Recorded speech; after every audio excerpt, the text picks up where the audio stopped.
Good morning, this is Allison Pena with Worldwide ERC. Thanks to everyone for connecting and welcome to today's webinar program, Maximizing Mobility Partnerships, Focus on Experience. You can flip to the next slide, please.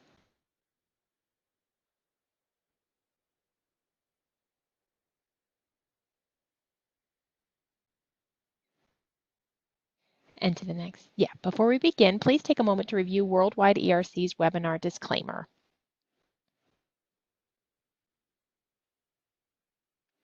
And now I would like to go over a few housekeeping announcements. If you are experiencing technical difficulties joining the WebEx session today, please dial 866-779-3239 from the U.S. Email questions may be sent to support@webex.com. During the presentation, all participants will be in a listen-only mode. If you have a question during the presentation, you may submit it online at any time. You can switch that to the next slide, please. To submit your question, please use the Q&A tab, which is located in the lower right-hand portion of your screen. Simply click on the tab and type your question into the dialog box at the bottom of the screen, and then click the Send button. Please note that all written questions selected during this webinar will be answered publicly. An email containing a link to the course evaluation and information on accessing the handout and recording of this session will go out later this afternoon. Please be on the lookout for it. It will come to you from messenger@webex.com. Next slide, please. During this webinar, we will be polling the audience at times. When a poll is open, it will appear in the polling dialog box in the lower right-hand corner of your screen below the Q&A box. The question will appear in both the slide and polling dialog box. Simply select your answer and click Submit. The results will display in the same dialog box once the poll is closed. Next slide, please. This webinar is worth 1 CRP and 1 GMS credit. If you are a GMS seeking CE credit for this webinar, you must include the name and date of this event on your GMS renewal application at the time you apply for recertification. The renewal application is available online. Crediting procedures for the CRP designation have recently changed, as well as accessibility to the archived session. If you hold your CRP designations, credit will be added to your record automatically within a week of this program. Attendees must be registered and attend the full meeting to receive credit. The archived webinar session will be available to all for the next month and available to Worldwide ERC members for the second month. After 2 months, our Premier Learning Platform subscribers can continue to view this session for up to 2 years. CRPs who log in and view the archived session will also receive continuing education credit automatically upon completion of the session. Credit processing fees for webinars will no longer be collected. HRCI information is noted here. Next slide, please. And now it is my pleasure to introduce today's presenters. Taryn Kramer, Vice President of Global Consulting at Sirva, has over 20 years of experience in the global mobility space, including expatriate tax preparation, international assignment program management and administration, and global mobility strategy and transformation consulting. Taryn has participated in projects to design or redesign and implement global mobility programs for multinational organizations. Taryn has also served as a training facilitator covering global mobility marketplace trends and best practices for internal and external learning courses. Kathy Burrows has more than 22 years of experience in global relocation, real estate, and account management. As Director of Global Consulting, Kathy works with current and potential clients to ensure that their mobility programs are providing the support and governance necessary to align with defined organizational and talent objectives and priorities. Her experience provides a depth of knowledge that enables her to blend talent management, program governance, and mobility objectives with operations excellence to support a client's vision of mobility support. Kathy holds both the Certified Relocation Professional and Global Mobility Specialist designations from Worldwide ERC and has been a 2-time recipient of Service Leadership Award in Client-Centric Performance. I am delighted to welcome both Taryn and Kathy today. Thank you for joining us. I will now turn the program over to Taryn. And thank you all of us for joining us today. What you're looking at right now is just a high-level overview of some of the topics that we will cover. Today's mobility programs are focused on maximizing both the customer or stakeholder and employee relocation experience through tailored relocation processes, policies, and support components. Today's webinar will focus on enhancing the end-to-end mobility experience from candidate selection to repatriation or permanent integration to the host location by leveraging knowledge, expertise, and the infrastructure of both internal and external mobility partners. Today, you'll hear some information and insights on how to define relocation. When does the process start? When does the process end? Understanding holistic relocation needs above and beyond the support provided by your mobility policy. Some thoughts about how to leverage the internal and external vendor network that your organization supports, subject matter and expertise and knowledge, as well as educational resources of that vendor network. We're hoping you walk away today with some insights and suggestions on how to address some of the challenges of managing mobility populations using a structured flexibility approach. You will note, as Allison referenced earlier, that we have a series of polling questions that appear throughout the webinar. And we also encourage you to use the comment box throughout the webinar to ask questions as we go. We'll address as many questions as we can at the end of today's session. So first and foremost, and hopefully all of you are joining today because you already know the answer to this question, but is workforce deployment important or significant for organizations today? Sirva did our most recent survey, asked these two questions specifically, and over 80% of organizations ranked deploying talent as extremely important or very important to the overall success of the organization. We also saw over 49% of organizations rate career or work experience outside of the employee's home location as a key requirement for career advancement. So speaks very highly or significantly of the role that mobility plays within not only the success of the organization from a revenue or profit or other perspective, but also for the success of individuals to advance their careers and progress up the corporate ladder through experience outside of their home location. We'll dive right into our first polling question. So does your organization have a formalized definition for successful relocation? The answers that we have are pretty straightforward: yes, no, or not that I'm aware of. And we'll give you all a couple minutes to go ahead and answer that question. You know, the reason why we're interested in getting some insight on this is that we really view the relocation process as starting very early on. It's not from the moment that the candidate is authorized or that services are initiated. It really starts at the time that the candidate is selected, if not slightly before. And organizations that really are able to define what successful relocations mean will have more success in terms of then identifying the different support that should be provided to that individual in order to really drive a successful relocation. Just like policies within your mobility framework, the definition for success for relocation does not have to be a one-size-fits-all. There may be assignment types that really require or that have different values of success or different measures, I should say, of success, depending on what's really driving that relocation. So our poll has closed, and so far we've got 44% of you that answered yes, you do have a formalized definition for success when it comes to relocation, followed closely by 29%, not that I'm aware of, and 23% with a no. So obviously there's room. I'm pleased to see that 44% of the organizations actually do have something in place, but obviously there's room within organizations to really define success, to work with stakeholders to really understand what does it mean to be successful for someone that's relocating, whether it's tenure with the organization post-repatriation in the case of temporary assignments, whether it's increased revenue targets or goals, as a result of the experience that someone gains outside of their home location. It's really important to define that so, again, that you can support or align the support that's provided to the individual based on what that individual needs to be successful. So moving on, so just a visual representation from the mobility lead or mobility team perspective on what we typically think about when we look at the relocation life cycle. We start at the top with relocation planning, candidate selection, the identification and delivery of pre-departure services, The employee then begins their relocation, whether it's a temporary relocation or they're permanently moving to their host or destination location.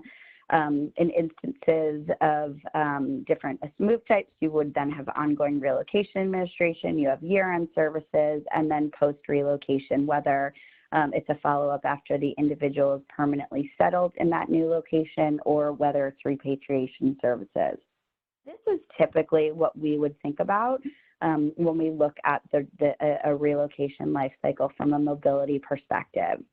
What we'd like to challenge all of you to do today is really think outside of this life cycle and think about all the other things that come into play.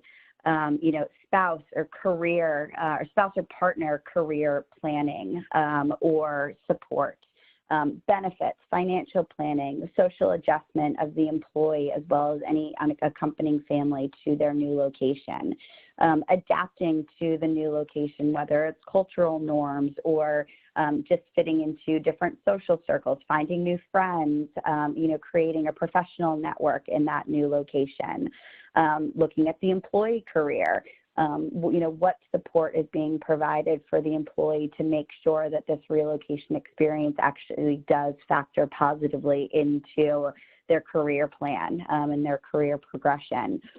Education for children, cultural integration into the newer host location, family. I think most of us are well aware that the success of a relocation is very much largely driven by whether or not the family is happy, the accompanying family. Are there family considerations that need to be thought about for folks or for family that remains in the home location during the assignment period? Some of these, I'm sure all of you can think of probably more things that we could add to this list, and we'd welcome any comments or feedback that you have on different things that we might be able to build in here.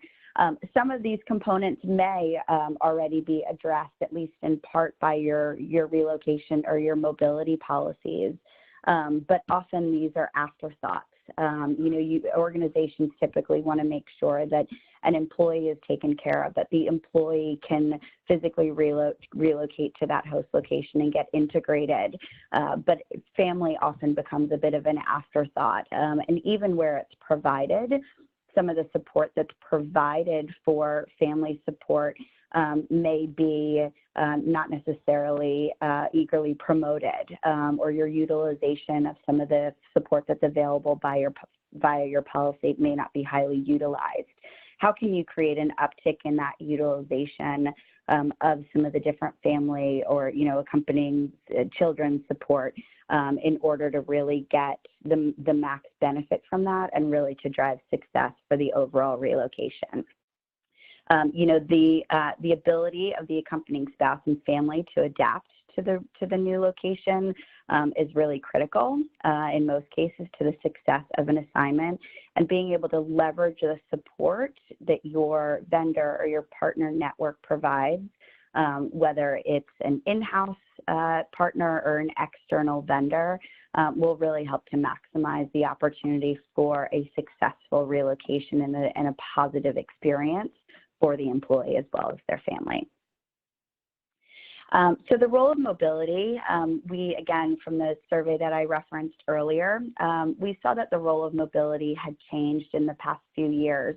And one of the primary drivers behind that change for 47% of organizations was really this focus on the employee or the customer experience. The information on the right is different ways that mobility can really get involved in helping to plan better for the assignment or the relocation, as well as to leverage, again, the network internally or externally to provide support that may not be typically thought about when you think about relocating a person. So some of the standard things that we see today are, around candidate selection, vendor initiation services, escalation support, management reporting, satisfaction. I would imagine that most, if not all of you, do some sort of measuring of employee satisfaction during the relocation process. it would be interesting to go back and look at some of the results of that and see how much of the commentary that you get is truly tied to what we consider core or very traditional relocation support, like household goods and housing and things like that. We hear a lot of stories, and just one example would be someone that relocates that, you know, was informed and had support for medical benefits during the assignment period, and they were given some information and they knew that they were covered, but the process itself was so overwhelming and so foreign and cumbersome for that individual that even though they were getting a level of support there, they didn't really understand, or navigating through that, that initiation process or the activation process was very overwhelming for them. You know, so how can mobility think outside of the typical or the traditional scope of what's provided, and think about the different vendors or partners that you have in place to provide some additional components of support to help the employee navigate through the process? So in that benefits example, is there something that could have been done to provide maybe a more robust onboarding process, to have someone actually walk the employee through what their different options were, you know, and not a member of the mobility team, but rather someone from the benefits team who could sit with that employee and really help them to understand what their different options are, you know, what they're selecting when they tick this box versus another box, and what that means for the care that's going to be provided for their family. So for second polling question here, does your relocation program provide support for any of the following? And please go ahead and select all that apply. Destination onboarding, spouse partner assistance, cultural training, benefits enrollment, and financial planning. We acknowledge that there's probably a whole slew of other things that we probably could have listed here, but really our intent, again, is just to understand, you know, first and foremost, are these support components being provided as part of your policy? If not, potentially you think about adding them back in. For the most part, these are all support components that have typically been carved out of mobility policies where organizations are looking to cut or eliminate spend. But there's been a lot of changes in the way that these support components are provided in the past few years. You know, just if you look at cultural training alone, there's so many different options and very cost-effective options in a lot of cases for how to provide that support. You can do online training. You can do, you know, live sessions. You can do a combination of both. There really are a lot of varieties. And for the, you know, I'd say most vendors for all of these different categories are probably very willing to work with your organization to really understand how they can provide support to the employees, but that's still cost effective based on your program. So with the exception of financial planning, all of the above, so destination, spouse partner assistance, cultural training, and benefits enrollment, all of those have at least 40% of you responding that that support is provided as part of your policy. Financial planning is only coming in at 15%, and not surprisingly. But, you know, I think it's an area where as individuals start looking at relocation opportunities, particularly now when you look at the number of dual career families, you know, in instances where that spouse or partner is unable to continue working during the assignment or following the relocation, that could have a significant impact on the financial situation of that family. And it's definitely something that should be considered as the family even thinks about accepting that relocation.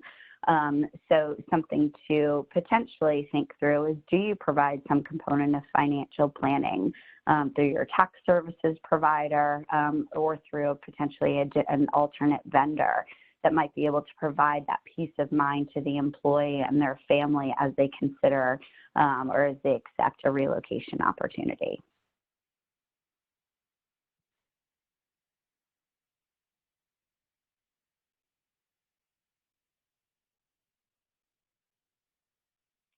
Kat, I'm not sure if you're on mute. There you go. Thanks, Taryn.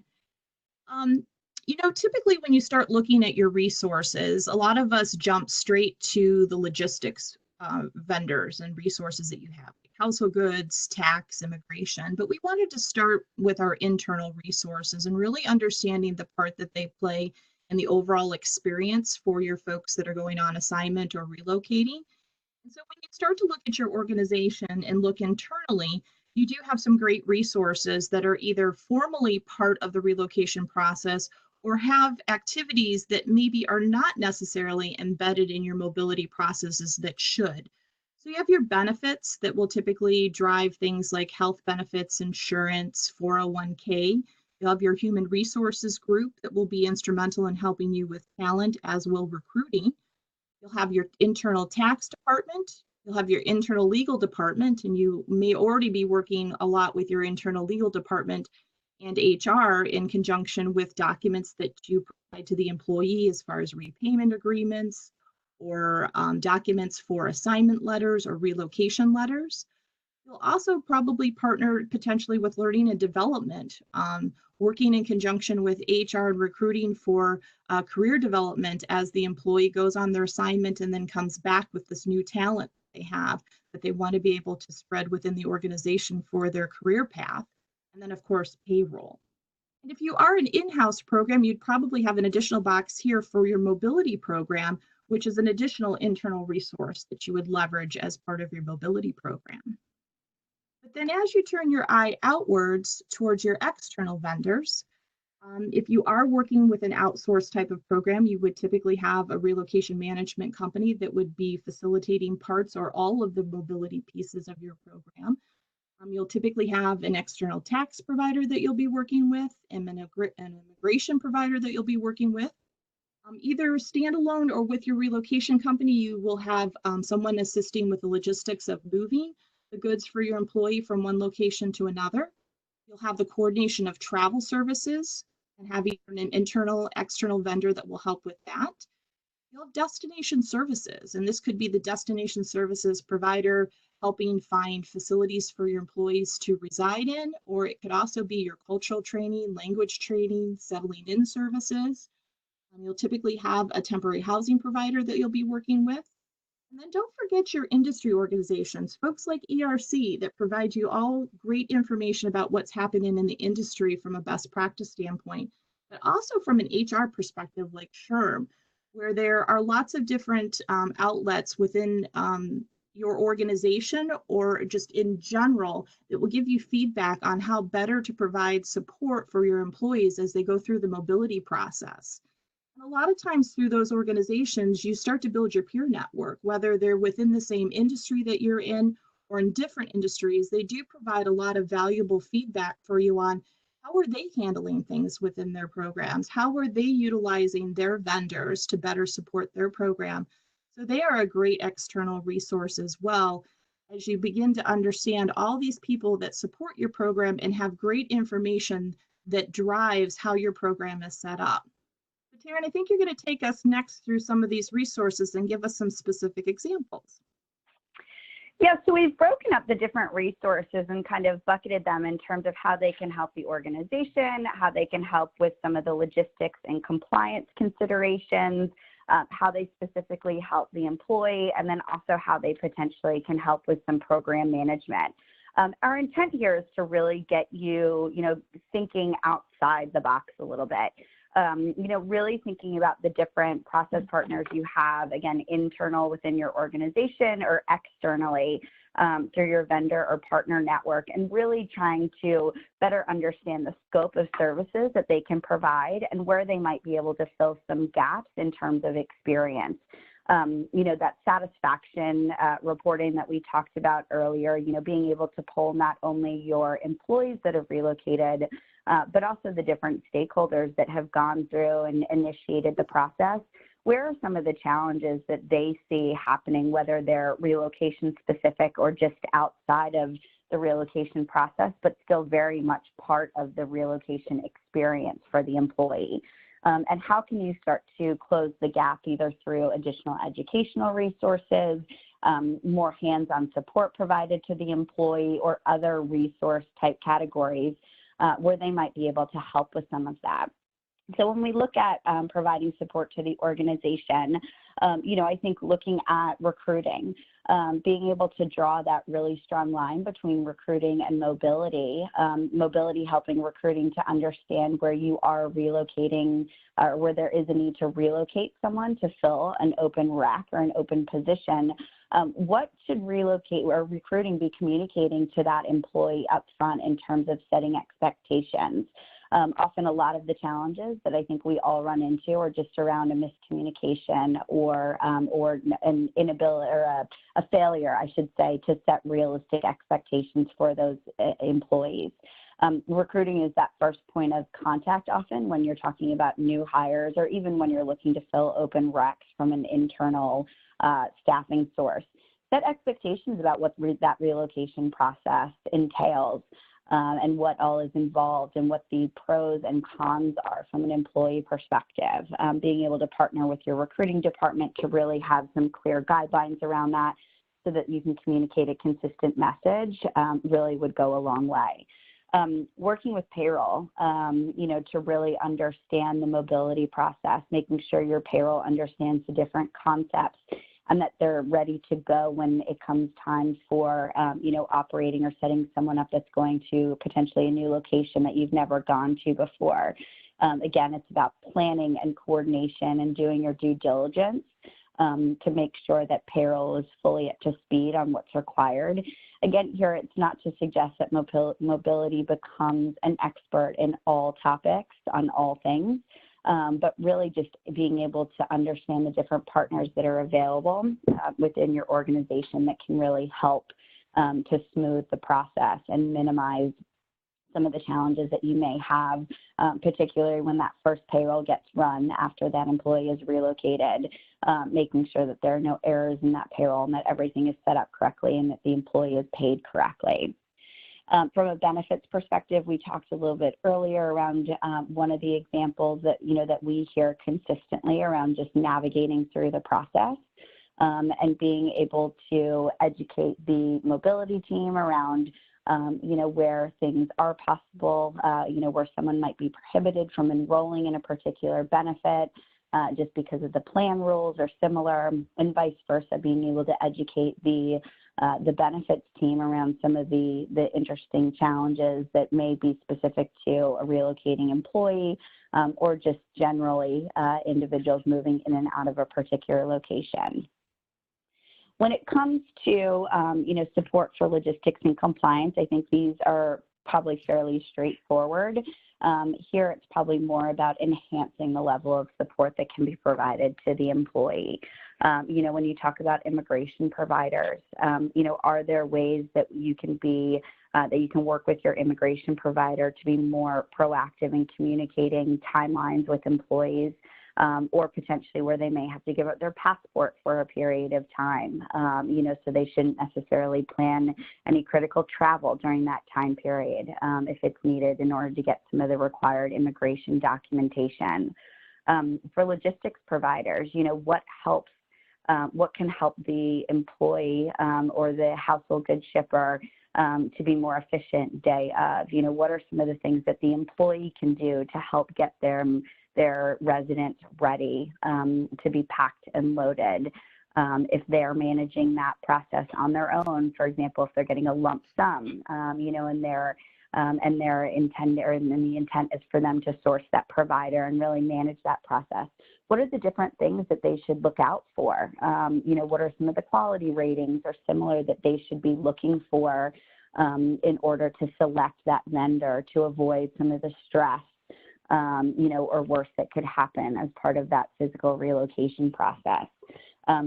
How can your travel services providers help your employees, just in terms of booking travel and offering some suggestions on how to minimize costs there and things like that? And obviously your relocation management company can help with some of the logistics and some of the maybe the onboarding processes for your employees and helping to get them accustomed not only to what that relocation process is, but also talking about some of the other components like benefits enrollment, or setting up their utilities or, their TV or getting a driver's license, things like that.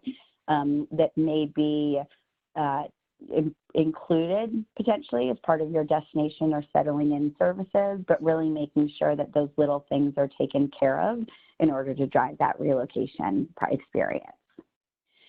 From a program management perspective, so this is purely from the perspective of mobility team leads or mobility leads, how can you use the knowledge and expertise of all the different vendors as well as the industry networks or organizations that you're a part of or your peer network to really troubleshoot and get some great ideas on how to handle some solutions? From our experience in leading workshops and roundtables and similar type events, we know how much you all love to talk to each other. You're the ones living it on a day-to-day basis. You have some, cases that you'll never see. You see once and you'll never see them again, but they may ring true or resonate with one of your peer network.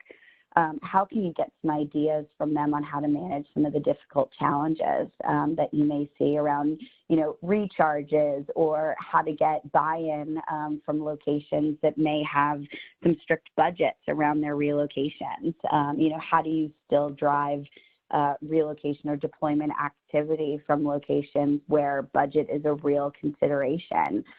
How do you still provide an appropriate level of support to that individual, even though there's a strict budget there?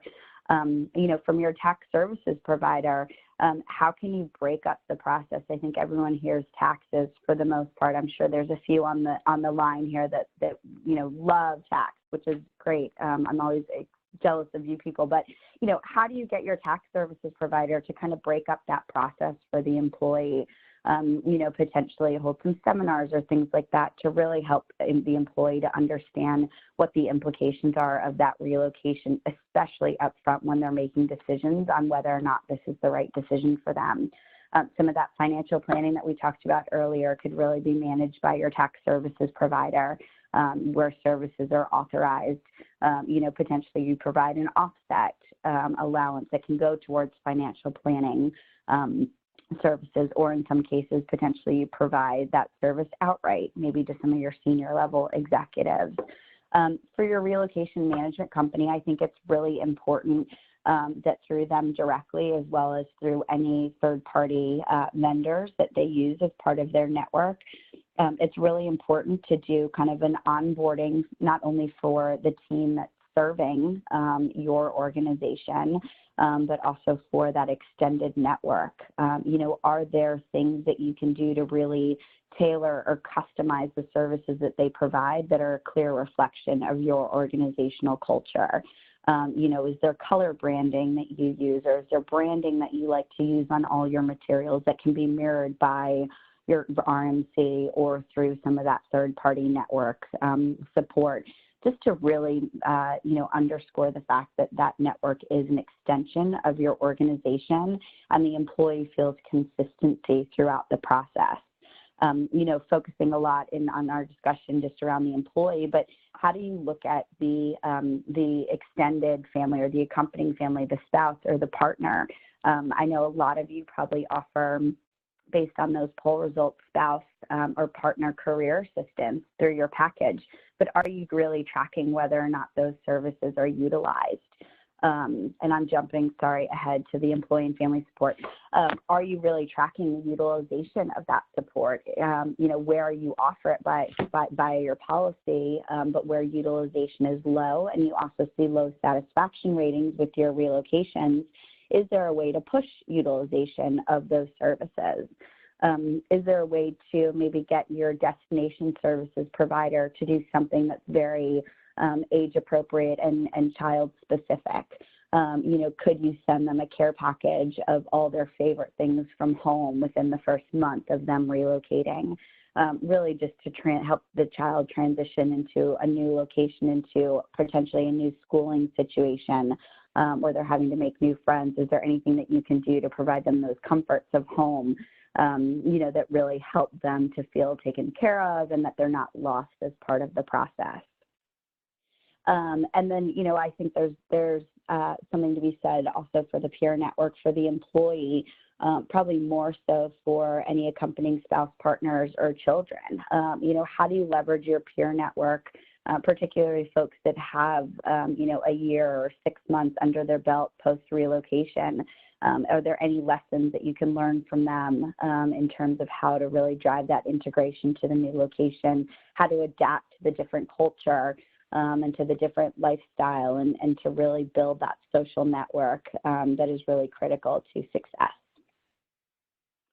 All right, so we move to our third polling question, and it really is all about leveraging or maximizing the utilization of your partner or vendor network. So from your perspective, are you maximizing utilization of that network? Either yes, no, or unsure. And again here, as we've been talking about, it's really about understanding the scope of services that your vendor network can provide. And again, this is internal and external, not necessarily looking where it's an external vendor, not necessarily just looking at the contract and saying, oh, this is all that they can provide. It's really probing and asking some questions of that network to say, here's some of the challenges that we're experiencing when we relocate individuals. Is there anything that you can do to help, again, bridge that gap or close that gap to provide a level of support that we're not necessarily providing today, but that might address the specific concern? So it's really about understanding first and foremost, I guess, understanding where some of the challenges are. And that's, again, through your satisfaction polling for your individuals that have relocated. I think it's important that the spouse or partner also get some of those satisfaction surveys so that they can complete it from their perspective, and really using that data and factoring that into the conversations that you have with your network in terms of figuring out how to address some of those concerns. So the good news is that 54% of you are saying that you really are maximizing the utilization of that network. 21% is unsure and 15% is no. So obviously some room for growth there around where you can really better use your network, and Kat will go through some of that a little bit later in our deck. So let me flip over to that, and she's actually going to dive into it right now. Great.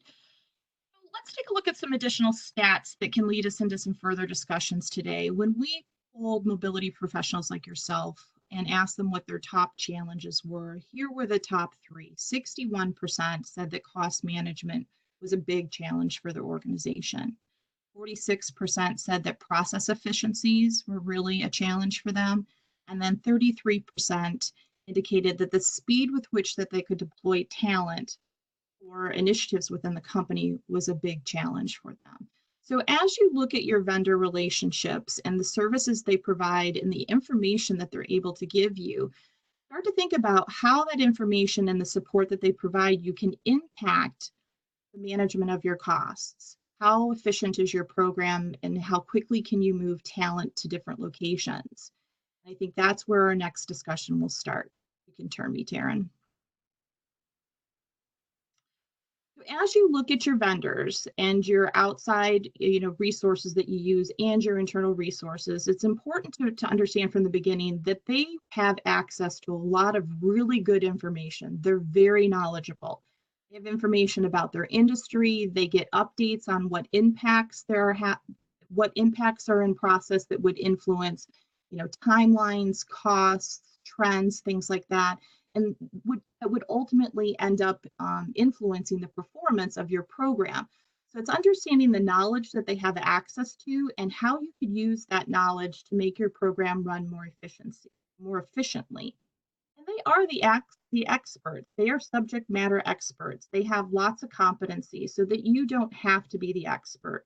So always remember what they have as far as knowledge and how to leverage them, again, to make your program run as efficient as possible. And then from a reach perspective, keep in mind that some of your vendors, like your immigration and your tax folks, have a very large reach. They will be able to give you information about lots of different locations to coordinate different types of moves in different locations, while some of your vendors will be very narrow with the areas that they service. So it's really understanding the information and the locations that they can get you information on and utilizing that information most effectively. And then your vendors and your partners will be very agile for you. In some respects, when you look at like immigration, tax, moving, they have lots of bandwidth to assist when you start to have fluxes in your movements. So if you have a lot of people moving all of a sudden, they're able to add additional resources to help you with the activities, get information to you, but they also want to partner with you to help make sure that your programs are running really smooth. So even smaller organizations or departments within your company, like payroll or benefits, really want to work with mobility to make sure that their functions are integrated into your function of moving people effectively. So don't think that you can't meet with them and discuss on how to create a more efficient process, because it's going to create efficiencies for them as well as for your stakeholders. So it's definitely important to remember that. And then because they are knowledgeable and they are the experts, they do have clearly defined processes and controls in place. So they're maximizing their performance and their ability to provide services for your program and efficiencies through those processes that you can leverage as well. So a lot of times in just understanding how their process works, you can take some of that and apply it internally with some of your process to create efficiencies. Next slide, Taryn. So when you look at each of your vendors and understand the things that they do for you from a logistics standpoint and a service standpoint and the information that they can give you, it can have a huge impact on your program. It really starts with the timeline at the top here. Information coming in from your vendors, not just from a tactile information on a particular move, but for trends for particular types of lanes of activity. So for example, if you have shipping delays because there is a port strike, or there's a change in an immigration process that will require an additional 2 weeks of wait time, that information affects your timelines for deploying talent. And so by getting that information timely within your organization, you're able to then give updates to your stakeholders and proactively work with them to understand when talent can arrive, what's going to change as far as the ability to provide services, so which may impact costs. So if we have a delay in shipments arriving for an additional 30 days, that typically leads to an additional 30 days of temporary living. So the sooner that you can let your business know that there's going to be additional costs, the sooner they will understand how to adjust their budgets. And then you'll have budgets that really are true to what's happening when folks are being moved. And when you have that information coming in timely and proactively, you can improve expectations for the business as far as costs and deployment of talent. You can also pass that along to the employee and create a better experience for the employee, because you're proactively addressing changes within their timeline so that they aren't inconvenienced or surprised. Information coming in from your vendors also gives you the ability to proactively change the way that your policy is applied, or even your offer letter components are administered. So if you know, for example, that in a particular location, the vacancy rates are really low and rents are starting to go up, and employees are having a really tough time finding housing, that may change the amount of time that you need to offer for temporary living. It may change your budget structure. It may change other benefits that you may have to take away from an offering to address the increased costs for housing. The more information you get from some of your vendors ahead of time gives you enough runway time to change some of your processes behind the scenes. And that definitely leads to a decrease in stress. So from a mobility perspective, you're not as reactive because you have information ahead of time. Your stakeholders have notice of things that are changing and things they need to be aware of as far as talent arriving, and your employees are also feeling like they're well cared for. So they have this feeling that the program addressed their needs. We weren't reactive, we were proactive in providing support. And with information coming in from your vendors as far as changes in the marketplace or how things are done, allows you to change your own internal processes as well to become more efficient internally. And the more you talk with your internal vendors and external vendors, you get more of a partnership. You get this engagement going on where they feel very connected with your mobility program and feel like they can help make change for you. They can drive improvements and efficiencies. And you find that when you start having those discussions, more information starts to flow back and forth. And then you have a stronger partnership with the folks that you're working with. As you look at all of those, how do you connect with these people? So it really starts with understanding the scope of services that each of your vendors or your partners provides for you and the information they have access to that can impact your program. How does it impact the employee experience? How does it impact the customer experience, from the budgets to being able to deploy talent? How does it affect your mobility program's performance and the overall brand that you're trying to project into your organization as far as supporting talent initiatives? So once you understand the services and how they impact your program, you can take a look at what are your program initiatives. Do you have the same concerns of cost management, process efficiency, or speed of deployment? And how can those vendors or those internal departments help with those initiatives? And then once you choose which initiatives you're going to address with which vendors, then you can start to have the conversation with them and set up some expectations of what kinds of information is going to be really helpful for you. When would you like it provided? How would you like it provided? And start to have that dialogue of how you can start to open up those lines of communication. In some cases, it may be a situation where you'll have to modify a scope of work or introduce a scope of work with that particular vendor, or just an understanding with an internal department so that both sides are in agreement of expectations. And in some cases, a service level agreement might be appropriate depending upon the type of information and the sensitivity of the information that you're getting from that particular partner. If you do all of this, there's really some great outcomes for you. Taryn, if you can just flip to the last slide. If you think about, the noise that comes from, reacting and not having information, when you have information proactively and you're able to address benefits and the delivery of information and services, you're going to have a decrease in escalations. And with the decrease in escalations and a better sense of support for the employee, will typically lead to an increase in customer service scores for you. And as information passes into your organization, you can get increased efficiencies with how services are provided to the employee, how quickly they could get to the new location, and then internally you can address some efficiencies as well with that information. Information coming in around costs and changes that might affect costs will provide a better management of your budgets. And then proactive adjustments to timelines, services, and accruals is a really big pickup when you have that information coming in proactively about changes out in the market space or processes that need to be addressed. And all of this really wraps up to support the mobility brand that you're promoting within your organization. And when you have, less noise, higher customer service satisfaction scores, better managements of budgets, stakeholders within the organization receiving information timely, you have a really better chance of creating a lot of confidence in your program, and that they'll be looking to you for more support for other initiatives within the organization. So as we wrap up our day today, I was wondering, Taryn, do we have any questions that have come forward for us?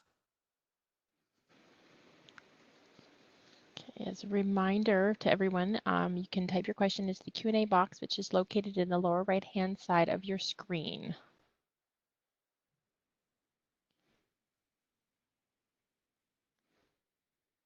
All right. I'm not seeing any right now.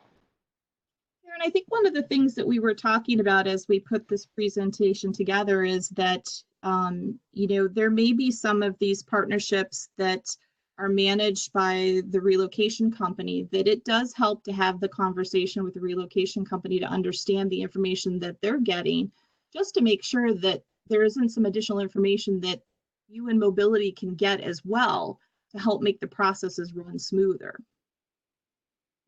Yeah, absolutely. I mean, I think that, in addition to whatever contact the employee has, or even if you're talking to the spouse or the partner, with your internal partners, the employee also has touch points externally with your different vendors.